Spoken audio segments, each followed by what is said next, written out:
ទូរស័ព្ទ iPhone បញ្ចេញមុខងារថ្មីសម្រាប់បញ្ជាក់អត្តសញ្ញាណនិងគោលបំណងលេខមិនស្គាល់មុនពេលដែលចុចលើក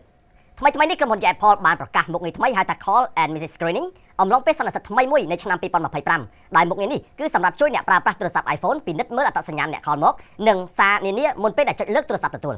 មុខងារថ្មីនេះគឺដំណើរការតាមរយៈការត្រួតពិនិត្យមើលលេខខលចូលនិងសួរដោយផ្ទាល់ទៅកាន់ម្ចាស់លេខមិនស្គាល់ដើម្បីដឹងអំពីមូលហេតុដែលពួកគេខលមកបន្ទាប់មកភាគីដែលខលមកគឺអាចសរសេរចម្លើយប្រាប់មកកាន់អ្នកដើម្បីឲ្យត្រួតពិនិត្យសិនមុនពេលដែលអ្នកសម្រេចចិត្តលើកទូរស័ព្ទនោះមុខងារនេះគឺអាចជួយការពារអ្នកប្រើប្រាស់ទូរស័ព្ទ iPhone ពីការលើកទូរស័ព្ទពីជនឆបោកជាពិសេសនេះគឺអ្នកដែលប្រើប្រាស់នៅសំឡេងคล้ายៗដែលបង្កើតឡើងដោយ AI ជាដើមបន្ថែមលើពីនេះទៀតនោះក្រុមហ៊ុន Apple ក៏បានបន្ថែមនៅមុខងារចុះសារជាអក្សរផងដែរមុខងារនេះគឺទាញយកសារជាអក្សរពីអ្នកផ្ញើដែលមិនស្គាល់ទៅដាក់នៅក្នុង folder ដាច់ដោយឡែកមួយដោយស្វ័យប្រវត្តិហើយវាអាចជួយរក្សានៅប្រអប់សារគោលរបស់អ្នកឲ្យមានសណ្ដាប់ធ្នាប់និងកាន់តែងាយស្រួលនៅក្នុងការគេចផុតពីសារបោកបញ្ឆោតនានាដូចជាការបោកធ្វើជាផ្ដល់ជូនការងារคล้ายៗឬក៏សារតម្រូវឲ្យបង់ប្រាក់ផ្សេងៗដែលផ្ញើពីជនអនាមិកជាដើមកំណែអាប់ដេតទាំងអស់នេះគឺមានសារៈសំខាន់ណាស់ពីព្រោះបច្ចុប្បន្ននេះគឺការបោកប្រាស់តាមទូរស័ព្ទដៃកំពុងតែកើតមានជាហូរហែជាក់ស្ដែងតាមរយៈការស្ទង់មតិដែល CNET បានរកឃើញថា 96% នៃពលរដ្ឋអាមេរិកគឺសុទ្ធតែមានជនបោកប្រាស់តាមខលមកឬក៏ផ្ញើសារបោកបញ្ឆោតយ៉ាងតិចម្ដងជារៀងរាល់សប្តាហ៍ទោះបីជា Apple បន្ថែមមុខងារនេះយឺតជាង Google និង Samsung ក៏ដោយក៏ប៉ុន្តែវិធានការនេះនៅតែជាជំហានមួយដ៏ល្អ